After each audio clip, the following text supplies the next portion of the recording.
لخوب جکسا ازنگونا دی بیا بکڑی ارمان دا تور لحد سخت تکلیفونا دی مکا و خوبونا لخوب جکسا ازنگونا دی بیا بکڑی ارمان دا تور لحد سخت تکلیفونا دی نو چې بل اکلا نو امام سے ورتوي وی د شمع محکم طرف ته دی ادهری وی کم طرف ته چې هغه ناستو وی دې طرف وی تال تکین اوسې محکم طرف ته دی وی اخوا وی ال تشات کینا وی اوسې محکم طرف ته دی وی دې خوا وی دې بل طرف ته کینا چې کینا اوسې محکم طرف ته دی دې بل تا او چې کم سړی برای ابه سوي چې مخې کم ته دی پورته وی دې مثال شو کنه بجلینا باتینا چې کم خلق په کم طرف ته تو دي سپومې ار سړی وی داس پومې ماته ګوري تاسو څه کنه چې په کوم طرف رواني ارسلې داس په مې ما سره په چکر روانه ده مثال شو هغه دهری وته وی چې خیو بل ته پوښتنه کوم وې دې وخت کې ستا خدای څه کار کوي دا راته چې دې وخت کې ستا خدای څه کار کوي امام سے بوته ګوره درې ته پوسه تا وکړل اوس ترا کوشا چې بیا درې ته پوسه زوکم هغه نه پس بیا ته بل ته پوس کې یاره وې دا خو ټیک تا نه هغه دهری را کوس شو او امام سے په کرسي کې ناست وې وای کنه تاسو سوال وسالورم وی سالورم سوال مې دا چې ستا خدای اوس دی وخت کې څه کوي وی زما خدای دی وخت کې دا چې ستا غوندې بې وقوف او قمقل سړی د کرسۍ نه راښکته کوي او ما پکې نه دا زما د الله کار دی هغه دهري رب العالمین مسلمان هغه الله مسلمان عجیبه پوهه الله ورکړی یو سړی یو عالم د امام صاحب سره روان و د مولیانو سره د خلکو بعضې وخت روان خو چې خارې خټه کې ونخلي نو بیا را منډې وایي نه هغه ملا صاحب چې امام صاحب سره روان و هره زمانه کې بدقسمتۍ نه زموږ د مولیانو کې دا مصیبت شته دی هر قوم کې یاره یوازې مولام نه هر چا خپل دغه کې یو بل سره نه لګي زما خو الحمدلله ټولو سره علما مې ټول خوښ دي طالبان او مولیان او نیکان مې د سیل مې خوښ دي حسد بغض دی که نه کوم چا سره نو یو عالم و د امام صاحب سره روانه وه ډېرې بدې ردې به ورپسې وې یو ځل د عالم چې دی نو هغه کور کې ناست و د ښځې سره او ښځې سره څه مسله باندې چیړ چال راغی نو چې چیړ چاړې راغې نو دا ښځې ورسره خبرې نه کولې شپه ده دې ورته وایي ښځې خبرې کوه او ورسره خبرې نه کوي نو دا ملا صاحب ورته غوسه شو وایي که تر سبا خطو پورې تا ما سره خبرې ونه کړې داسې ورته ووایي که سبا خطو پورې دې وایي ما سره خبرې ونه کړې نو ته به ما په درېو طلاقو طلاقې اوس دا دې طلاقونه به ګورې ځان ساتئ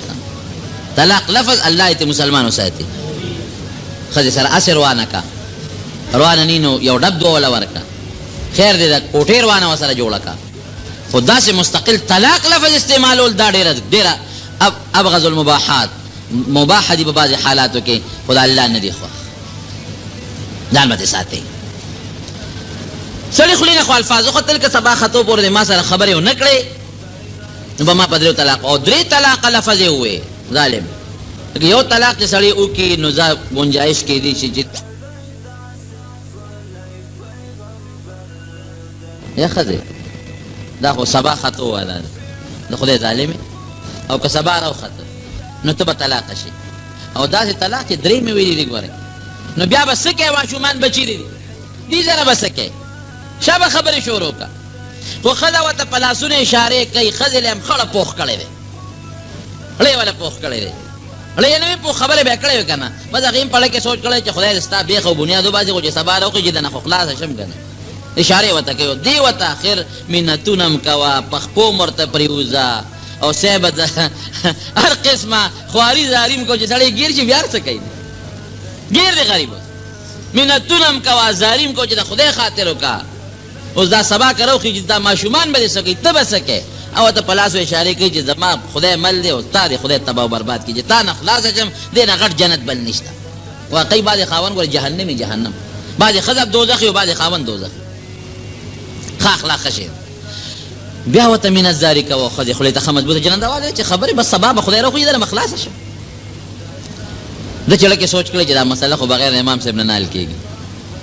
اوس نیمه شپه را په منډه شوې ده چې راغی د امام ابو حنیفه رحمت الله ته دروازه ډبولوي هغه ورته څوک یې پلان کې یم جي پلان کې یم خو صاحب یو مسله راته پېښه ده دروازه کولو امام صاحب وکړه ښه تا خو ما بس ډېرې خبرې کولې ته چل شوې یاره سی بس معافي غواړم مرسه چې مې ویلې دي ما ته یو مسله پیښه ده ښځې ته مې خبرې نه کولې او ما ورته ویلي دي که سبا خطو پورې در سره خبرې ونه کړې نو په دریو طلاق اوس هغه د کافر لور خبرې نه کوي غم شو بشیر دې خدای په داسې ښځه ور واړوي اوس که سبا راوخته بیا به څه کېږي نو هغه امام صاحب ورته زمانه دا خو اسانه خبره ده ځه کور کښېنه خبرې ورسره کوه زه درځم الله به خیر کړي دې تللی کور ته ښځې سره بیا ناستې ښځو سره بیا خبرې نه کوي او دې سبا ته ګوري چې خدای سبا خو دغه دې رانږدې شو بیا راغله وایي امام صاحب پسې خدای لپاره امام صاحب څه چل وکړه وایي زه مړه درځم که نه دا خو لا سبا ته وخت شته دی بیا ترې ښځې سره کښېنه خبرې کو درله بیا دې تللی دې ښځې له بیا ورته ناستې مینه زاري ورته کوي او سره خبرې نه کوي چې خبرې نه کوي دې بیا را په منډه هی امام صاحب داسې معلومیږي لکه چې ته زما دا مسله نه جوړه او که دا سبا راوخت ماشومان بچي مې دي ښځه مې ده دا څه په لانجه واوړېدم د خدای خاطر وکړه د مسلې که څه حل د سړي دا راله راوباسه یاره وي د سبا دغه نه خو دې وویستمه مانځه نه زه در سره ځم امام صاحب ورسره لاړ سبا خطو ته خو لا ټایم شته دی لا نه دی ختلی ده ته وایي ځه کور کښېنه ښځې سره خبرې کوه او امام صاحب راغی د سبا د خطو نه مخکې لا سبا نه دی ختلی په جومات کې بانګ ووی الله اکبر الله اکبر ښځې دا ګمان وکړه چې سبا خو راوخته ځکه ملا خو هله بانګ وایي چې سبا راوخېږي نو بس سړي ته وایي حقه دې ملا بانګ وی سبا راوخته تا نه زه خدای خلاصه کړم زه ستا د په دې طرف په مخه او زما په دې طرف په مخه امام صاحب ول اواز ورکوي سبا لا نه دي ختلی سبا نه مخکې دې خبرې وکړې بانګ یې ورته سبا نه مخکې ووایي سبا نه دي ختلی سبا نه مخکې دې خبرې وکړې طلاق ختم طلاق نه کېږي دا د هغه هوښیارتوب ښه خبره مو شوه د دوو مسلمانانو منځ کې ښځه خو ناپوهه ده قمقله ده بعضې ناپوهې ښځې پیدا یې خاوندانو سره چیړ او چاړه خوا دې خوا نه هغه مسله چې جوړه شي ښه خبره ده ولې د ښځې د خاوند روانه شوه د دوو کورنو په منځ کې دشمني جوړه شوه اختلافات جوړ شو الله یې د دې نه مسلمانان محفوظ ساتي دا د هغه هوښیارتوب و د هغه پوهې و د هغه عقل و زیرکتیا الله ورکړې وه پوهې الله ورکړې وه او لوی لوی شاګردان دي د امام ابو حنیفه رحمت الله علیه امام محمد رحمت الله علیه چې کله وفات شو نو چا په خوب کې ولید وی الله سره څه وکړل وی الله وبخله وی ما ته رب العالمین وفرمایل چې ای امام محمده په دنیا کې مې ستا په سینه کې د خپل کتاب علم اچولی ستا سینه مې د خپل کتاب نه او د خپل پیغمبر د کتاب د علم نه ډکه کړې وه او کومه سینه چې د خپل کتاب او د خپل پیغمبر د کتاب د علم نه ډکه کړم هغه سینه د جهنم د اور نه نه ډکو دا ما وبخل بیا مې تپوس وکړو چې امام ابو یوسف رحمت الله علیه څه شو وی هغه د ما نه بره مرتبه کې ناست وی بیا مې تپوس وکړو چې امام ابو حنیفه رحمت الله علیه څه شو امام ابو یوسف څه شو بره مرتبه کې دی دا استاد د امام ابو یوسف استاد امام صاحب وي امام ابو حنیفه رحمت الله علیه کوم دی وی دا هغه خو تپوس مه کوه هغه خو په ډېرو لویو اوچتو مرتبو کې پورته ناست دی نو دې امامانو حضراتو د قرآن نه او د احادیثو نه مسایل لوښتي حضرت معاذ رضی الله عنه دا خو علمي بحث دی خو طالبانو خبره درته نه کوم دی ډېر زیات دلایل دي خو طالبانو په جبه کې په هغې تاسو نه پوهېږئ خو حضرت معاذ رضی الله عنه نبی علیہ السلام یمن ته لېږه نو پیغمبر علیہ السلام ورته فرمایي وی تا خو یمن ته لېږم فیصله به پسې کې وی د الله په کتاب او وی که د الله په کتاب کې د یو مسله اونه مونته بیا وی ستا په سنت د خپل پیغمبر په احادیثو په سنت به عمل کو او وی که زما په احادیثو کې د یو مسله اونه مونته نو بیا به څه کې وی اجتهد برأیي په خپل سوچ او په خپل رای او په خپل فکر به د قرآن او د سنت نه مسله راوباسم قرآن نه به راوباسم او احادیثو نه به راوباسم نو پیغمبر علیه السلام په د الله تعریف وکړه الحمدلله الذي وفق رسول رسوله لما يرضى به رسوله الله له ثنا ده او صفت دی چې زما زه د الله رسول یم الله استاذ یم او دا معاذ زما استاذ دی نو چې دا زما استاذ له الله د هغې خبرې توفیق ورکړه چې په کوم زه خوشحالېږم او زما الله پې خوشحالېږي په قرآن او سنت هر سړی څه پوهېږي یو ځل قرآن حکیم کې یو آیت نازل شو د دې روجې متعلق فکلوا واشربوا حتى يتبين لكم الخيط الابيض من الخيط الاسود من الفجر تاسو خوراک او څښاک کوئ د شپې په روژه کې تر هغې پورې چې سپین مزې د تور مزې نه جدا شي د سبا دا سپین مزې د تور مزې نه جدا شي سپین مزې لفظ د مزې راغلی تار سپین تار او تور تار د یو بل نه جدا شي نو یو صحابي دی عدی ابن حاتم د حاتم طایی زوی دی عدی رضی الله عنه هغه دا سوچو هغه ته دا نور مزي واغشتل دا چې کوم د ګنډلو دا تارونه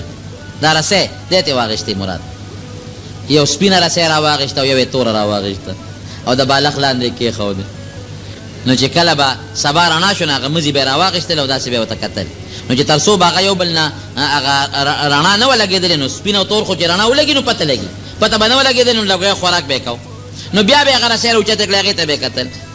نبي علیه السلام د چا الوین راویغت وی عادي ته څه کې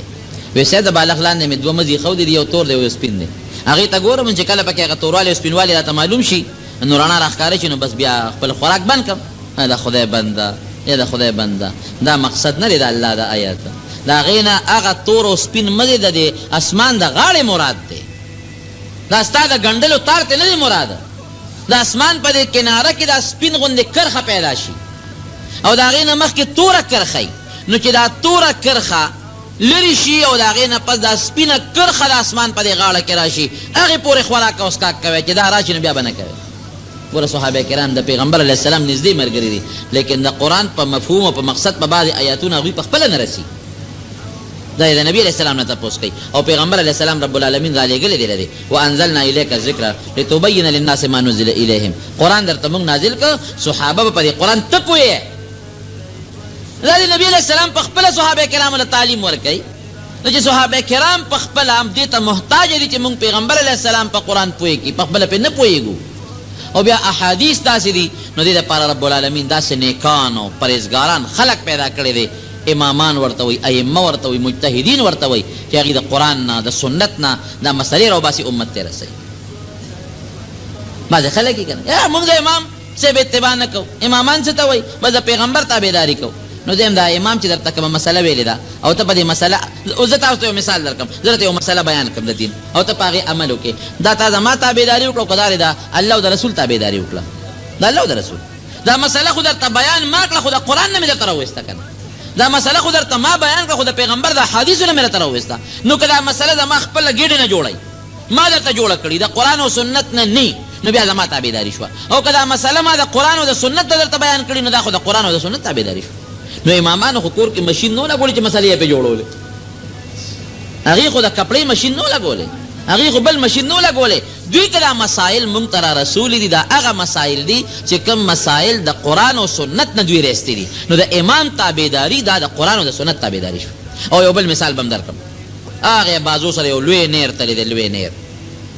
او د هغې غټ نیر نه داسې واړه واړه ده تاسو څه ورته وایې دا ناقې راوتې دي شاخونه ناقې راوتې دي دا شاخ نمبر 5 دی دا شاخ نمبر 6 دی دا شاخ نمبر 4 دی دا شاخونه ترې راوتې دي او هغې شاخونو نه بیا واړه واړه لښتي راغلي دي داسې ده که نه ده اوس که یو سړی تورنځو میره کې د هغې لښتي نه په جام کې اوبه راوالي دا خو د دې لښتي اوبه شوې لیکن که تاسو پرې سوچ وکړئ دا اوبه د دې لښتي دي که دا د هغه لوی نیر د تنګي د هغه لوی نیر اوبه دي دا تاسو ووایه دا هغه لوی نیر دی دا هغه لوی نیر نه په دې ورکوټې نیر کې رالی رکوټې نیر نه ناقې ته رالی د ناقې نه وروسته بیا لښتي ته رالی نو که یو سړی وایي چې نه اوبو ته حاجت دی او دې تږی دی او دې وایي نه د دې رکوټې لښتي نه خو زه نه رالم زه یې د غټ نیر نه علم نو چې نیر ته رسي د تندې به یې بېخوتې مړ به یاره دا پټې خو د په دې رکوټې لښتي نه اوبه کومه په لوی نیر یې اوبه کوم نو لوی نیر به د ده پلار هلته وړي که دا لښتې د پټې به وله هلته وړي څه چل به ورسره کوي دې پټې هلته لوی نیر له رسولی شي لوی نیر دلته په سر راوړی شي دقه مې د مسایلو مثال دی که نه یو سړی وایي د قرآن نه قرآن مثال د لوی نیر دی د حدیثو د سنت مثال د لوی نیر دی او دا فقه چې دا کوم مسایل په خلاصه وخیر نه منیا شوه یا کنز شو یا هدایه شوه دا د موږ د فقه کتابونه دي دې مثال د ناقو د وړو وړو لښتو دی نو که یو سړی د فقه د امام صاحب چې کومه مسله تا ته بیان کړې ده امام شافعي صاحب بیان کړې ده امام احمد صاحب بیان کړې ده او په هغې مسایلو باندې ته عمل کوې دا مسایل د هغه غټ نیر نه راوتي دي کوم چې هغه غټ نیر دی نو دا داسې شوله که چې تا په قرآن او په سنت په خپل عمل وکړو داسې ده او که نه ده دا ده کوم چې بعضې خلک دې زمانه کې راوتي دي امامان پکې موږ نه منو امام څه ته وایي او لوی امام خو نبي علیه السلام دی او د هغه په بلکل بېشک د ټولو نه لوی امام زموږ نبي کریم صلی الله علیه وسلم دی لیکن دا هغه نه وروستو امامانو کې لوی امام د هغه په امتیانو کې یادو د هغه په امتیانو کې بیا امام هغه بیا امام ابو حنیفه رحمت الله علیه امام شافعي رحمت الله علیه دی دا خلک بیا ائمه دي او دا ځانه مسلې نه جوړوي دي هغه مسلې چې د قرآن او د سنت نه راوباسي او امت ته رسوي امام شافعي رحمت الله علیه او قربانې سونه ورکړي دا بزرګان وګوري اخوا دې خوا خلک نو امام شافعي رحمت الله علیه چې دی یو ځل مامون الرشید بادشاه سره یو مسله مقابله رااله چې مقابله رااله نو امام شافعي رحمت الله علیه ورته وایي چې په دې باس کو وی کم ځای باس کو وی د دریاب په غاړه به باس کو ډېره ښه مامون الرشید بادشاه هم د دریاب غاړې ته لاړ او نور خلک هم لاړل نو امام شافعي صاحب رحمت الله علیه ته وایي راځه چې اوس باس وکړو شافعي صاحب ورته وایي نه دلته باس نه کوو وی کم ځای به کوو جانماز یې راواخېسته او د دجلې د دریاب د پاسه یې ورغورځو او پې ورغې او په هغه جانماز د پاسه کېناست وی دلته راځئ دلته به باس کوو د دجلې د دریاب د پاسه جانماز ورغورځو پې ورغې کېناسته وی دلته به باس کوو بادشاه باندې هیبت راغی او دا خو د ډېر لوی هغه ورته خپل کرامت ښکاره کوو چې مال الله دونه مرتبه را کړې ده دا مرتبه هغه چا خلق خدای ورکوي چې کم سړی په حق یې په باطل یې هغه دونه دا مرتبه الله نه ورکوي پاک خلک وو نیکان خلک وو بزرګان خلک وو اوس به څوک راپاسي امامان پکې څه ته وایي امام څه ته وایي امام ابو حنیفه څه ته وایي ځانې مسلې جوړې ځانه یو مسله نه جوړه کړې دا ټول مسایل د قرآن او د سنت نه راغښتلې شوي بهر کې دا یو څو خبرې مې عرض کړلې یو بله خبره کوم دا ده چې دا ځکه بله خبره هم کوم چې د ما په دې جومات کې دا سی ډي والا هم ناست دي مخکې ورځ کې ما ته هغه سی ډي والا ټلیفون وکړ ما ته ویل چې مولوي صاحب دا خبره کړې ما بیا مې ته دې څه خبره وي موږ د دوه درې کسه کېنولي نو دا دوه درې کسه ناقو پرشتې پکې ناست دي نو چې دا واوري د بجلی د دې بلونو مسله ده او دونه انتهایی ظلم شروع دی چې زما په خپل زندګۍ کې او په خپلو سترګو دا ظلم چېرته مخکې نه ولیدی چې د الله په کور پسې په بل کې د ټي وي فیس راغلی دی داسې ده که نه ده دا لومبی ظلم په بل کې باقاعده او ښه نو ما که یو سړي خبره کوله وی چې نه دا هغه بل کې راغلي چې کوم د چا سړي په نوم دی نو بل یو کس راله بل راوړی دا وګوره په دې باندې کې چا نوم نه صرف د جومات نوم دی په مسجد لیکلي په مسجد جومات او په هغې کې خانه کې لاندې لیکلي 50 روپۍ د ټي وي اصل دا د الله د قهر او غضب له دعوت ورکول لیکه نه دي دا ماته چې د جومات کې ټي ویګان غږي خبره کوم خبله ما کړه الحمدلله دا شی نشته ما پسې چې کوم بل راغلی په هغې کې هم د ټي وي ښه داسې نور خلک دي چې بعضې غریبانان غریب قسمونه خوري چې مونږ کله ټي وي په دغه خبره چې مونږ ټي وي کوم ځای ساتلی شو هغې پسې هم ټي وي دا دومره ظلم ولې شروع دی زیاتې ولې شروع دی هغه د بل زیاتې او وربل چې هغه کم زیات یونټې راځي هغه د معمول مطابق ده هغه خو ظلم خو هغه شروع دی یا بعضې خلک دي چې هغوی به میټرو ته تالې لګولي وي او کونډې به لګولي اب پاتې دي او چې کوم غریبانان دي په هغې جرمانې د پخوا نه شروع دي چا پسې 8 زره بل او چا پسې 10 زره بل او چا پسې 15 زره بل خو کم از کم دغه ظلم دی خو دا غټ ظلم دی چې په جوماتونو پسې د ټي وي تاسو کاسې په دې سوچو کو دا ګوره ډېر عظیمه د ګناه کار دی لکه مثلا یو سړی دا وایي چې په پلانکي جومات کې ډمې دي آیا دا ګناه ده که نه ده که یو سړی دا وایي چې پلانکي جومات کې محراب کې شراب پراته دي دا وړه ګناه ده خو دا لویه ګناه ده نو چې دا وایي چې په دې جومات پسې د ټي وي فیس راغی دا مطلب چې په دې جومات کې ټلویزیون پروت دی نو په دې لږ سوچ پکار دی چې دا خو د ما په خیال چې د مسلمانۍ خبره خو څه کوي چې دا خو کفر ته نږدې خبره ده دا څومره ظلم دی دا خبره ځکه کوم چې یو دوه کسه پکې ناست دي نو چې دا خبره ورسئ د دې مونږ کلک مذمت کوو بل په دې هم د تورنګزو د عوامو ډېره غټه شکریا ده کوم ځکه نو هم خبر او هغوی جلسه جلوس په دې کې راوستې او بیا زه چې خبر شوم زه موراله مور سره ودرېدم دا شکر دی دا تورنګزوالو په دې خبره زه ډېر خوشحاله چې دا جلسه او دا جلوس خو یو افسوس مې دی په دې به خفه کېږو نه د پارټۍ هغه خبرې پکې نه کوو افسوس دا دی چې د بجلو محکمه د ګیس محکمه او دارنګې دا څه ورته ویل کېږي د ټلیفون محکمه دا زموږ د صوبایي حکومت سره تعلق نه لري دیکھیں مولا هم ګورې نه بدلامې د مولا د حکومت کار دا نه دی دا د مرکز سره تعلق لري دا د صوبایي حکومت نه لري وزیر ته او نه د صوبایي حکومت محکمه ده دا د مرکزي حکومت سره تعلق لري دا اسلام آباد سره تعلق لري بجلی ټلیفون شو ډاګ وغیره شو دا مواصلات شو دا څه ورته ویل کېږي دا ګیس وغیره مرکز سره تعلق لري خو افسوس دا کوم افسوس چې مرکزي د بجلی وزیر خو زموږ د علاقې دی او مسلمان رور دی زموږ مسلمان رور دی زموږ نو هغه په دې خبره تر ننه پورې خاموش ولې دی پکار دا وه چې د دې کلک مذمت کړی وی پکار دا وه چې د دې په اخبار کې یا په ریډیو باندې یا په ټي وي د دې هغه کلک مخالفت کړی وی چې دا ډېر غلط شوې ده او آینده له به داسې نه کېږي او دا نه وي پکار دا ختمول پکار دي لیکن زه اخبار ګورم تر ننه پورې د هغه په دې قسمه هېڅ قسمه بیان نه دی راغلی که راغلی دی نه دی راغلی د یو شي وزیر یم پکار ده چې د هغې زه محکمه ما سره ده هغې کې چې کوم ناروا خو کېږي خو به ما ته راجع کېږي که د روا کوم د روا به هم زه کوم که ناروا کوم ناروا به هم زه کوم نو دا خو د محکمه ده خو په دې محکمه کې هغه نور ظلم به په ځای پرېږدو چې هغه بل زیات راځي یا جرمانې راځي هم ښه خبره نه ده ولې یو سړی پکار ده چې 100 یونټه خرچه وکړي چې 100 روپو بل راشي زیات ولې راځي یو سړی بجلی اغلا نه کوي هغه جرمانه ولې لګي زه دغه به هم بل طرف ته کړو لیکن دا جوماتونو پسې او هغې خلکو پسې چې کوم خلکو سره ټي ویګان نشته راشه تلاشۍ واخلئ پکار دا وه چې په دې باندې د دغه منسټر صاحب وزیر صاحب مذمتي بیان راغلی وی چې دی خپله جامه به بچ کړې وه بیان به راغلی و چې بالکل دا غلط کار شوی دی آینده له به داسې نه کېږي یا د معافۍ اعلان به یې کړی 10 پیسې یونټ یې ما ته معاف کړه 100 یونټه بجلي زه خرچ کوم 10 پیسې یونټ چې ما ته معاف شو نو 10 روپۍ ما ته فایده شوه 100 یونټه یو اصل یونټه چې درمیانه کوري 100 یونټه خرچه کوي نو 100 یونټه خرچه کې ما ته 10 روپۍ فایده ورسېده یونټ کم شو 10 پیسې نو هلته 10 روپۍ فایده ورسوله 25 روپۍ په ټیکس ولګو د ټي وي هغه جایز مونږ له ښه وه دا پیسې به کم غواړي دا 25 روپۍ چې غونډېږي دا به هغه ناجایز او حرامو له ځي دا خبره مې دې پورې وکړله چې د دې مونږ کلک مذمت کوو بالکل ناجایز یې کړي دي ناروا یې کړي دي او په څلور مذهب یې ناروا کړي دي او که کومو د بجلو اهلکارو دا قصدن کړي وي نو رب العالمین دې په دې ځمکه وردن نه کړي دی زمونږ د ټولو جوماتونو توهین کړی دی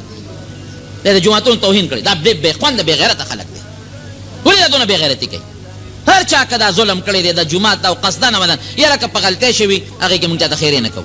غلطۍ کې نه کوو خیرې خو که قصدن مدن یې دا لوبه کړي او د جوماتونو دا حد تک او دا بېعزتي کړي او د دې غریبانانو او د دې خلکو نو رب العالمین د ځمکې تل ته ور رسولي کړي ظلم نه دی پکار ولې دا ظلم کېږي او بیا د تورنګزو عوامو یا د نورو علاقو چې عوامو کم غیرتي جذبه کړې ده بالکل ډېر ښې کړي دي او ډېر ښه د ایماندارۍ جذبه کړې ده ما خو ورته په هغه ساعت باندې بیا د بجلو هغه عملې والا ته دغه ته اطلاع وکړه رالل او سبیلونه میلونه ټیک کړل بیا خو دې زه لاړم د هغې نه پس چې هر څه شوي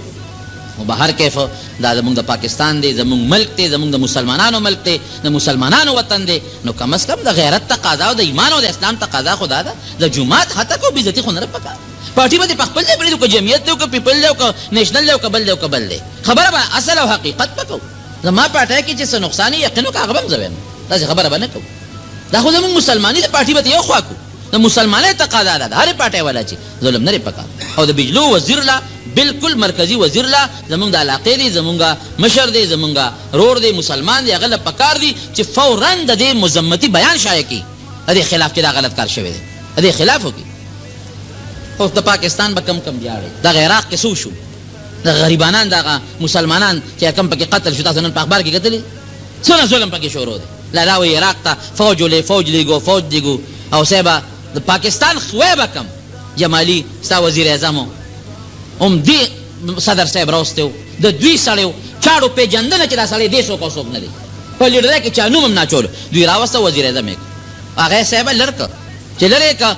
اوس په کرسۍ عارضي وزیر اعظم ناست دی بل به راځي الله اکبر دا کم قانون دی دا کم انصاف دی بل به راځي بله هلکه بل به څنګه راځي نه دا عارضي دی او بل اوس په انتخابات کې تا ته څه پته لګي که دغه سړی په انتخاباتو کې ناکام شو نو بیا به سي تا دا اوس وزیر اعظم نامزد که نو که دې الیکشن بیله بیا به سي د دې خو دا مطلب دی چې په الیکشن کې پاره طریقه چې پاس کوی به ورشه انډیا ته وګوره چې د خپل وخت نه مخکې د هغې اسمبلي ختمه شوې ده چې د فوج په تاریخ د انډیا کې راغلی دی چې د هغوی اسمبلي دې ختمه کړي 2 کاله پس یو حکومت ختمه وه بل 2 کاله پس بل حکومت ختمه وه او دا نخرې پیخرې جوړې کړي دي د ملک قوم پیساب تباه و برباد یې کړه په دې څیزونو باندې ټول د امریکې پالیسي سته مونږ ته خو مخکې پته نه لګېده راته پوره پته لګي قسم دی چې ټوله د امریکې تیار او جوړه پالیسي در باندې نافظ کوي هم دا به کوي بوش چې هلته د خولې نه کم چوف وباسي بس هغه د پاکستان قانون دی چې هغه کم کف هلته وباسي هغه پالیسي به چلی که هغه پالیسي نه چلی پاکستان کې ژوند به نه تېری الله دې مونږ د دغې غلامین آزاد کړي دوکه چې رب العالمین زمونږ په حال رحم وکړي آفات و بلیات و مصایب و مشکلاتونه دې الله محفوظ وساتي الله دې زمونږ جوماتونه زمونږ عزتونه زمونږ مسلماني او زمونږ حیا محفوظ وساتي